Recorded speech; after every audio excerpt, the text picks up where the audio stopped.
এখন পড়বো breast. Breast পরীক্ষার জন্য ইম্পর্টেন্ট। ব্রেস্ট ওভারলাইজ 2nd থেকে 6 rib, serratus anterior, pectoralis major and rectus sheath. স্ট্রাকচারটা খুবই ইম্পর্টেন্ট। ব্রেস্টের লোবিউলস থাকে 20। এখানে লিগামেন্টস অফ কপার, যেটা হচ্ছে subcutaneous tissue to first of the chest ওয়ালের সাথে থাকে, সেটাকে আমরা বলি লিগামেন্ট অফ কপার্স। গ্ল্যান্ডস অফ মন্টোগোমারি, এটার কাজ কি? লোব্রিকেটস করবে অ্যারোলাকে, আর মডিফাইড সিবেসিয়াস গ্ল্যান্ড। ঠিক আছে। The tail of Spence is the superior lateral quadrant of the breast that extends towards the axilla, সেটাকে বলা হয় টেল অফ স্পেন্স। আর ব্লাড সাপ্লাই জানতে হবে, সেটা হচ্ছে অ্যাক্সিলারি আর্টারি, সেটা কার branch? Lateral thoracic artery branch. তারপর হচ্ছে অ্যাক্রোমিও থোরাসিক আর্টারি, সেটা হচ্ছে ইন্টারনাল থোরাসিক আর্টারি, এবং ইন্টারকোস্টাল আর্টারিসের থেকে আসে অ্যাক্রোমিও থোরাসিক আর্টারি। তারপর নার্ভ সাপ্লাই জানবো। ব্রেস্টের ক্ষেত্রে হচ্ছে থোরাসিক 4 থেকে থোরাসিক 6, আর নিপলে থাকে কোন ডার্মাটম? হচ্ছে থোরাসিক 4। আর লিম্ফেটিক ড্রেনেজের মধ্যে আমরা জানবো অ্যাক্সিলারি এবং প্যারাস্টার্নাল এবং হচ্ছে অ্যাবডোমিনাল। এর মধ্যে সবচেয়ে বেশি লিম্ফের ড্রেনেজ আসে কোত্থেকে? অ্যাক্সিলারি থেকে।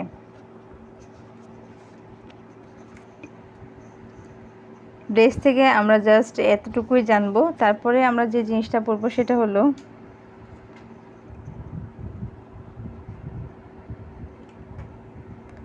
লয়াল লিম্ব থেকে আমরা কিছু জিনিস পড়বো। সেগুলোর মধ্যে আছে অবটুয়েটর নার্ভ, ফিমোরাল নার্ভ।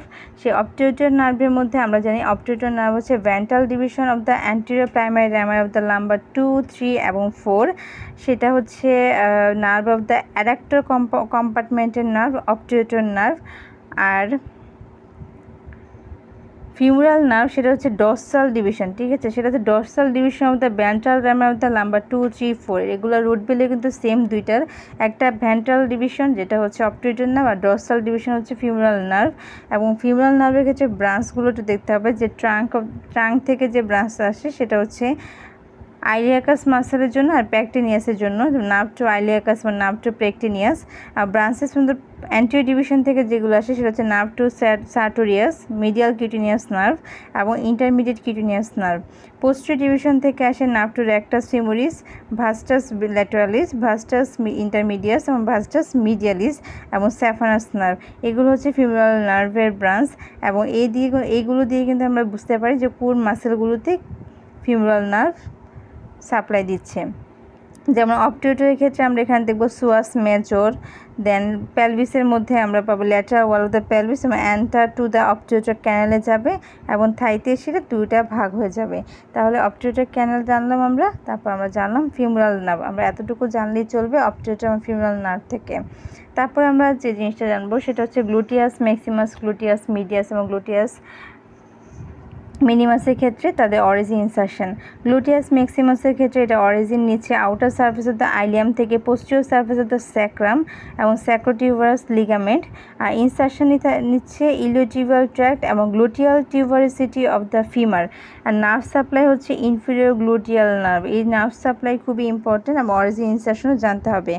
আর এটার অ্যাকশন হচ্ছে extension of the hip joint, lateral rotation of the hip joint, maintenance of the extended knee joint. এগুলো জানতে হবে পরীক্ষার জন্য। লয়ার লিম্ব থেকে এগুলো খুবই ইম্পর্টেন্ট। এবং গ্লুটিয়াস মিডিয়াস, এক্ষেত্রে হচ্ছে আমরা দেখেছি ইনফিরিয়র গ্লুটিয়াল নার্ভটা হচ্ছে গ্লুটিয়াস ম্যাক্সিমাসের জন্য, আর সুপিরিয়র গ্লুটিয়াল নার্ভটা হচ্ছে গ্লুটিয়াস মিডিয়াসের জন্য। খেয়াল রাখতে হবে এই জিনিসগুলো। এটা অরিজিন নিচ্ছে dorsal ilium inferior to iliac crest এবং ইনসারশন নিচ্ছে lateral and superior surface of the greater ট্রুকেন্টারে। অ্যাকশন কি? Major adductor of the thigh. তারপর আসে গ্লুটিয়াস মিনিমাস। এক্ষেত্রেও এটা ইনারভেশন হচ্ছে সুপিরিয়র গ্লুটিয়াল নার্ভ। এটার অরিজিন হচ্ছে dorsal ilium between inferior and anterior gluteal line. Insertion নিচ্ছে anterior surface of the greater trochanter. Long saphenous vein, এটা জানবো। এটা হচ্ছে largest and longest superficial Ben of the limb. এটা শুরু হচ্ছে ডরসাম অফ দ্য ফুট থেকে। আমরা জানি ভেইন এটা নিচ থেকে উপরের দিকে উঠবে, যে ডরসাম অফ দ্য ফুট থেকে এটা আসবে এবং medial end of the dorsal venous arch. ঠিক আছে, medial end of the dorsal venous arch থেকে ডরসাম অফ দ্য ফুটে থেকে এটা শুরু হবে।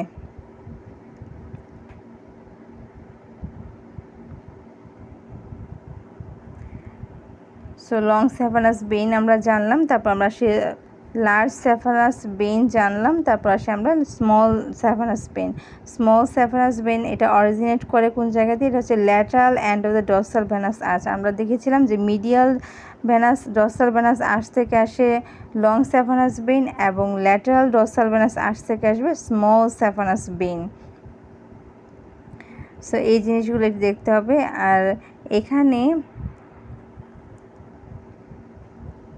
লয়াল লিম্ব থেকে আমাদের এগুলো থেকে একদমই কোশ্চেন আসে না পরীক্ষার হলে।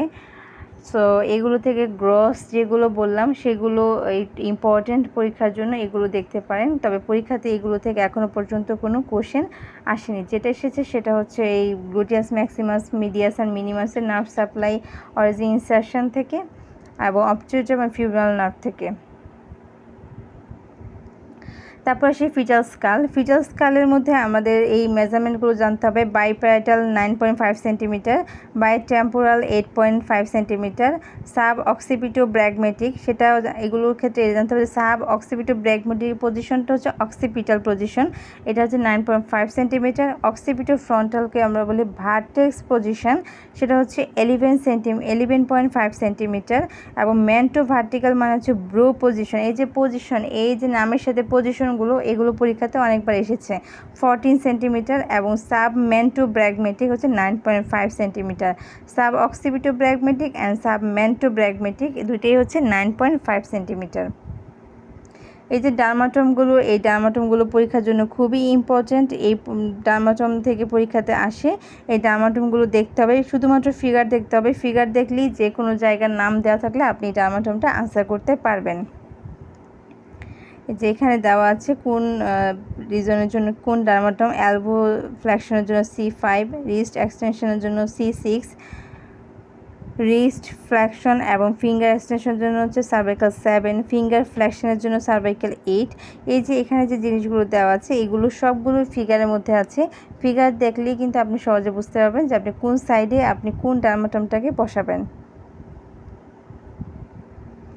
এই যে নার্ভ সাপ্লাই যে রিজনগুলো দেওয়া আছে এই জিনিসগুলো খুবই ইম্পর্টেন্ট পরীক্ষার জন্য, এগুলো লাগবে। কোনটা জেনিটোফিউমারালের জন্য, কোনটা ইলিওইনগুইনাল, কোন জায়গায় অপটিউটো দিচ্ছে, কোন জায়গায় ল্যাটারাল ফিউমারাল কিউটেনিয়াস দিচ্ছে, কোনটা ফিউমারালের জন্য, কোনটা সুপারফিশিয়াল পেরিনিয়ালের জন্য সুরাল কোনটা আছে, এই জিনিসগুলো এই রিজনগুলো এগুলো এভাবেই পরীক্ষা হলে ফিগারটা এভাবেই দেখতে হবে পরীক্ষার জন্য।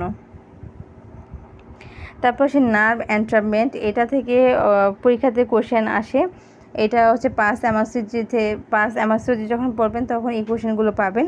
সেটা হচ্ছে যখন ফিটাস হেড এবং বনি স্ট্রাকচার অফ দ্য পেলভিসের কম্প্রেশন হবে তখন অবটিউটর নার্ভ এন্ট্রাপমেন্ট হবে। তখন কি হবে? তখন উইকনেস অফ দ্য লেগ অ্যাডাকশনে উইকনেস দেখা দিবে। আবার যখন হচ্ছে lateral head of the fibula and leg bars এগুলো কম্প্রেশন হবে যে কোনো একটা সার্জিক্যাল প্রসিডিউরে বা লিথোটমি পজিশনে, লং টার্ম লিথোটমি পজিশনের কারণে যদি lateral head of the fibula এবং লেগ বার্সের মধ্যে কম্প্রেশন পড়ে তাহলে আমাদের নার্ভ এন্ট্রাপমেন্ট হবে কমন পেরিনিয়াল নার্ভ। এবং সেক্ষেত্রে আমাদের যে সমস্যাটা হবে সেটা হচ্ছে ফুড ড্রপ হবে অথবা লস অফ দ্য অ্যান্টিরিয়র কম্পার্টমেন্টের এক্সটেন্সরগুলো। তাহলে এই জিনিসটা এই মোটর লসগুলো খুব ভালো করে জানতে হবে। তারপরে আসে যে ল্যাটারাল ফিমুরাল কিউটেনিয়াস এন্ট্রাপমেন্ট কখন হবে? প্রেগনেন্সিতে। ফিউমারাল যেমন হচ্ছে ফিটাসের ক্ষেত্রে যে ফিটাস ইন এ ডিফিকাল্ট বার্থের প্রেশারে যেটা হবে সেটা হচ্ছে ফিউমারাল নার্ভ এন্ট্রাপমেন্ট। এই ক্ষেত্রে খেয়াল রাখবেন যে এই ক্ষেত্রে অ্যান্টিরিয়ার থাই এবং নি দুইটা, অ্যান্টিরিয়ার থাই এবং নি এখানে হচ্ছে লস হবে, সেন্সরি লস হবে। আর ল্যাটারাল ফিউমারাল কিউটেনিয়াসের জন্য ল্যাটারাল থাইয়ের লস হচ্ছে, কমন পেরিনিয়াল নার্ভের জন্য ফুট অ্যান্ড অ্যান্টিরিয়ো ল্যাটারাল লেগের ক্ষেত্রে সেন্সরি লস হচ্ছে। এবং অবটুয়েটর আমাদের থাকছে মিডিয়ালে, সো অবটুয়েটের জন্য আমাদের লস হচ্ছে মিডিয়াল থাই। এবং এক্ষেত্রে ফিমুরালের ক্ষেত্রে এক্ষেত্রে মোটর লস হচ্ছে কোয়াড্রিসেপসের উইকনেস হবে এবং লস অফ নি জয়েন্ট। এখানে পরীক্ষাতে এগুলো থেকে কোশ্চেন আসে। এই যে একটা কোশ্চেন আমরা দেখব এখন। You are called to see a woman after a prolonged labour with failed instrumental delivery converted to cesarean section. She complains of pins and needles to the left thigh, on examination the anterior left Thai including the anterior নি। এই যে আমরা বলেছিলাম যে anterior থাই এবং নি দুইটা একসাথে থাকলে আমাদের কি হবে, যে including the anterior knee has reduce sensation and there is reduced power on testing knee extension, what is the likely diagnosis. তাহলে আমরা দেখেছিলাম যে অ্যান্টিরিয়র থাই এবং নি একসাথে হলে এটা হচ্ছে ফিউরাল নার্ভ। তাহলে আনসার হচ্ছে ফিউরাল নার্ভ পালসি।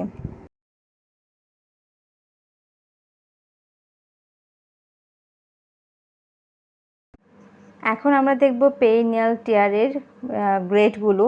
এগুলো আমাদের বইয়ে নেই, কিন্তু এগুলো পাস এমআরসিওজিতে, অনলি পাস এমআরসিওজিতে এই জিনিসগুলো আছে। সো এই জিনিসগুলো আমাদেরকে পড়তে হবে। যেমন হচ্ছে পেরিনিয়াল টিয়ারের ক্ষেত্রে গ্রেড হচ্ছে 4টা, first, second, third and fourth. ফার্স্টের ক্ষেত্রে আমাদের যে ল্যাসারেশন সেটা লিমিটেড থাকবে superficial perineal skin, vaginal mucosa এবং ফ্র্যানুলাম অফ লিবিয়া মাইনরাতে। সেকেন্ডের ক্ষেত্রে থাকে পেরিনিয়াল ফার্স্ট মাসেল এবং ফাঁসাতে এটা এক্সটেন্ড করে যায়। এবং থার্ডে এটা 3টা পার্ট আছে, 3A, B এবং C।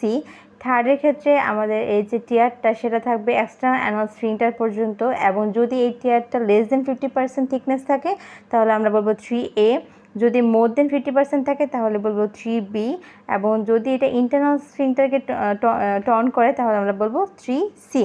এবং ফোর্থের ক্ষেত্রে কী হবে, আমাদের রেক্টাল মিউকোসা আছে, এই রেক্টাল মিউকোসা টর্ন হয়ে যাবে, তখন আমরা বলবো এটাকে ফোর্থ গ্রেড। এগুলো থেকে কোশ্চেন এইভাবে দেওয়া থাকে যে anal sphincter, external anal sphincter less than 50% thickness হয়েছে, সেক্ষেত্রে আমাদেরকে আনসার করতে হবে এটা হচ্ছে 3A, এটা থার্ড গ্রেডে 3A। ঠিক আছে, এইভাবে কোশ্চেনে দেওয়াই থাকবে, এইভাবে আনসার করতে হবে। তারপর আসি প্রোলাপস ক্লাসিফিকেশানে। Prolapse classification, pelvic organ prolapse quantification, এটাকে বলে POPQ সিস্টেম। এই বেসের কিছু ক্লাসিফিকেশান আছে, এটাও পাস এমআরসিওজি থেকে নেওয়া। এই জিনিসগুলো পড়তে হবে। এটা হচ্ছে গ্রেড, এখানে 4-5টা গ্রেড আছে। যেমন এর মধ্যে গ্রেড 0 হচ্ছে কোনো প্রোলাপস নেই। গ্রেড 1-এর ক্ষেত্রে এটা হাইমেনের উপরে মোর দেন 1 সেন্টিমিটার থাকবে, এবং 2-তে এটা within 1 centimetre to the plane of the hymen, এবং 3-তে হচ্ছে more than 1 centimetre below the plane of the hymen but protrudes less than 2 centimetre less than the total length of the vagina, এবং 4-এর ক্ষেত্রে complete eversion of the vagina. প্রথম যে 1, 2, 3 grade, এখানে মনে রাখবেন যে অ্যাবভ হাইমেনে একটা হচ্ছে অ্যাবভ হাইমেন, আর 2 হচ্ছে within 1 centimetre plane of the hymen, এবং 3 হচ্ছে more than 1 centimetre below the hymen. এইভাবে 3টা জিনিস খেয়াল রাখলে এই জিনিসটা সহজে মনে থাকবে। কোশ্চেনে আসে, a patient attends clinic with a vaginal prolapse. On examination, the vagina protrudes by 1.5 cm below the plane of the hymen. আমরা দেখেছিলাম যে more than 1 centimetre below the plane of the hymen হচ্ছে আমাদের গ্রেড 3, তাহলে answer হবে grade 3।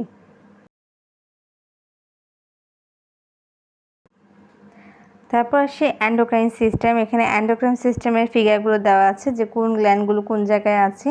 যেমন pituitary gland, এই pituitary gland থাকে আমাদের স্যালাটার্সিকাতে, স্ফ্যানয়েড বোনের স্যালাটার্সিকাতে পিটুইটারি গ্ল্যান্ড থাকবে। এবং পিটুইটারি গ্ল্যান্ডে 3টা পার্ট থাকে, একটা অ্যান্টিরিয়র লুপ, পোস্টেরিয়র লুপ এবং পার্স ইন্টারমিডিয়া। অ্যান্টিরিয়র লুপকে আমরা বলি অ্যাডেনো হাইপোফাইসিস এবং পোস্টেরিয়র লুপকে আমরা বলি নিউরো হাইপোফাইসিস। এই পিটুইটারি গ্ল্যান্ডের ডেভেলপমেন্ট হয় কোন জায়গা থেকে, অ্যাক্টোডার্ম থেকে। তারপরে আসি, তারপরে অ্যাডেনো হাইপোফাইসিস থেকে যেসব হরমোনগুলো রিলিজ হয় সেগুলো গুনাট্রপিন, FSH, LH যেটা আছে, prolactin, growth hormone, thyroid stimulating hormone. এছাড়া নিউরো হাইপোফাইসিস থেকে হয় অক্সিটোসিন, অ্যান্টিডাইউরেটিক হরমোন। এই জিনিসগুলো আমরা অ্যান্ডোক্রাইনোলজিতে পড়ব। তারপরে পিনিয়াল গ্ল্যান্ড, যেটা পিনিয়াল গ্ল্যান্ড থেকে সিক্রেট হয় মেলানিন, এটা আমরা জেনে রাখবো।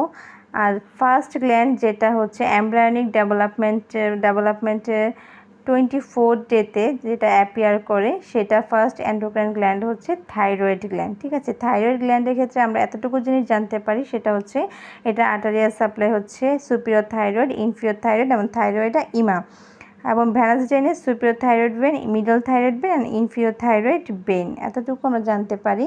আর আরেকটা জিনিস হচ্ছে থাইরয়েডের ক্ষেত্রে থাইরয়েড ফলিকলসে দুইটা সেল থাকে, একটা হচ্ছে ফলিকুলার সেল আর একটা থাকে প্যারাফলিকুলার সেল। এই প্যারাফলিকুলার সেলকে আমরা বলি সি সেল। এবং প্যারাথাইরয়েড যে গ্ল্যান্ড আছে সাথে, এই প্যারাথাইরয়েড গ্ল্যান্ড থাকে 4টা। এটা হচ্ছে পি সাইজ থাকে এবং এটাতে দুই ধরনের সেল থাকে, একটা হচ্ছে চিফ সেল আর একটা হচ্ছে অক্সিফিলিক সেল। এই দুই একটা কথা আমরা এখানে এন্ডোক্রাইন সিস্টেম থেকে পড়ে রাখতে পারি।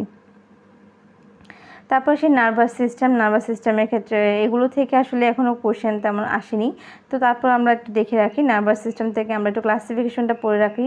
নার্ভাস সিস্টেমের ক্লাসিফিকেশন হচ্ছে central nervous system, peripheral nervous system. Central nervous system থেকে আছে brain and spinal cord. Peripheral nervous system আছে efferent and afferent. Efferent motor, সেটা হচ্ছে অটোনমিক নার্ভাস সিস্টেম। আর সোমাটিক, এখানে অটোনমিক হচ্ছে ইনভলান্টারি আর সোমাটিক হচ্ছে ভলান্টারি। এবং এই অটোনমিক নার্ভাস সিস্টেম থেকে আমরা পাচ্ছি প্যারাসিম্পেথেটিক, সিম্পেথেটিক এবং অ্যান্টেরিক পার্ট। এগুলো হচ্ছে প্যারাসিম্পেথেটিক এবং সিম্পেথেটিকের ক্ষেত্রে ফাংশন। পিউপিলে প্যারাসিম্পেথেটিক কনস্ট্রিকশন করছে আর সিম্পেথেটিক ডাইলেট করছে। হার্টে প্যারাসিম্পেথেটিক স্লো হার্ট বিট এবং সিম্পেথেটিকের ক্ষেত্রে সেটা ইনক্রিজেস করছে হার্টবিট। এবং লিভারের ক্ষেত্রে স্টিমুলেটস বাইল রিলিজেস এবং সিম্পেথেটিকের ক্ষেত্রে সেটা হচ্ছে increase the rate of the glycogen two glucose. এই ধরনের এই ফাংশনগুলো একটু দেখে রাখতে পারেন। তারপরে এই যে নার্ভাস সিস্টেমের মধ্যে আমাদের যে ক্রেনিয়াল নার্ভ আছে, এই 12টা ক্রেনিয়াল নার্ভের সেন্সরি কোনগুলো আছে, মোটর কোনগুলো আছে, এগুলোর ফাংশন কি, এই জিনিসটা একটু দেখে রাখতে পারেন। যে অলফ্যাক্টরি, অপটিক এবং হচ্ছে ভেস্টিবুলো কক্লিয়ার নার্ভ, এগুলো হচ্ছে সেন্সরি। আর মোটর হচ্ছে অকুলোমোটর, ট্রক্লিয়ার, অ্যাবডুসেন্স, অ্যাক্সেসরি আর হাইপোগ্লোসাল, এগুলো হচ্ছে মোটর নার্ভ। আর বোথ আছে আমাদের কোনগুলো, ট্রাইজেমিনাল, ফেশিয়াল, গ্লোসোফ্যারিঞ্জিয়াল এবং ভ্যাগাস, এগুলো হচ্ছে বোথ নার্ভ। এগুলো একটু দেখে রাখতে পারেন। এটা হচ্ছে ফিগার, কোন জায়গায় কোন নার্ভটা আছে, খুব সুন্দর একটা ফিগার কালার করা। এখানে যে হাইপোথ্যালামাস, তার নিচে হচ্ছে পিটুইটারি গ্ল্যান্ড।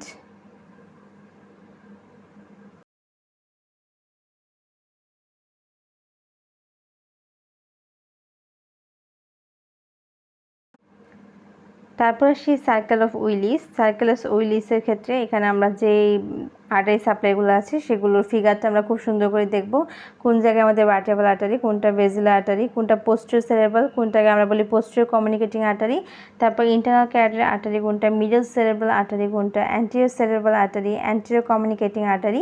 এই জিনিসগুলো আমরা যদি ফিগারটা দেখে রাখি তাহলে আমাদের জন্য খুব বেশি ইজি হবে এবং এটা পরীক্ষার জন্য ইম্পর্টেন্ট। এবং আমরা হচ্ছে অ্যানাটমির জন্য যে জিনিসগুলো পড়েছি সবগুলো আমাদের পরীক্ষার জন্য মোটামুটি ইম্পর্টেন্ট জিনিসগুলো পড়েছি। মেইনলি আমাদের অ্যানাটমির জন্য দরকার পেলভিস, অ্যান্টেরিয়র অ্যাবডোমিনাল ওয়াল, আর আমাদের যে জিআইটি থেকে আমরা গ্রস পড়ব, কারণ জিআইটি থেকে আমাদের একটা বা দুইটা কোশ্চেন আসতে পারে, আমরা গ্রস পড়ব। এবং আদার্স যে জিনিসগুলো আছে সেখান থেকে আমি দেখিয়েছি কোন কোশ্চেনগুলো সবসময় আসে। যেমন আমাদের আপার লিম্ব থেকে ব্রাকিয়াল প্লেক্সাস, লোয়ার লিম্ব থেকে আমাদের যে জিনিসটা আসে সেটা হচ্ছে লাম্বার প্লেক্সাস আসে। সেখানে যে গ্লুটিয়াস ম্যাক্সিমাস, মিডিয়াস, মিনিমাস, এগুলোর অরিজিন ইনসারশন আসে। অবটুরেটর নার্ভ, ফিমোরাল নার্ভ, এগুলো থেকে আসে। এবং যে আমাদের ডার্মাটমগুলো আছে সেখান থেকে কোশ্চেন বেশি আসে। আদারওয়াইজ অন্যান্য যে জায়গাগুলো আছে সেগুলো থেকে গ্রসলি দেখে রাখবেন, সেগুলো থেকে এখনও তেমন কোনো কোশ্চেন আসেনি, তবে খুব গ্রস দেখে রাখবেন। যেভাবে বলেছি সেভাবে পড়লেই চলবে। এবং এটাই হচ্ছে ওভারঅল অ্যানাটমির জন্য আমাদের পড়াশোনা করতে হবে এবং অনেক বেশি ফিগার দেখতে হবে। ফিগার না দেখে পড়লে, আমি ওভারঅল একটা স্যাম্পল দিয়েছি, প্রত্যেকটা জিনিসের সাথে স্যাম্পল দিয়েছি ফিগারের, এরকম অনেক ফিগার দেখতে হবে এবং এভাবেই অ্যানাটমিটা পড়তে হবে। কোনো ফিগার ছাড়া বা খুব অল্প ফিগার দেখে অ্যানাটমি পড়ে ফেললে কিন্তু সেটা পরীক্ষার মধ্যে অনেক বড় একটা রিস্ক হয়ে যাবে, কারণ পরীক্ষাতে কিন্তু যে কোনো একটা ফিগার দিয়ে দেয় এবং ফিগারের সাথে কোশ্চেন থাকে। এবং যদি ভালোভাবে ফিগার কনসেপ্ট ক্লিয়ার থাকে তাহলে থিওরি যে কোনো ফিগার যেমন কোশ্চেন আনসার করা ইজি, ঠিক তেমনি ফিগারের যে কোশ্চেনগুলো থাকে সেগুলো আনসার করা ইজি। এবং অ্যানাটমি পেপার 1-এর জন্য অ্যানাটমি, এন্ডোক্রাইনোলজি এবং স্ট্যাটিস্টিক্স, এই তিনটাতে মাস্ট খুব ভালো দক্ষ হতে হবে এবং তিনটাকে খুব ভালোভাবে হচ্ছে প্রিপারেশন নিতে হবে।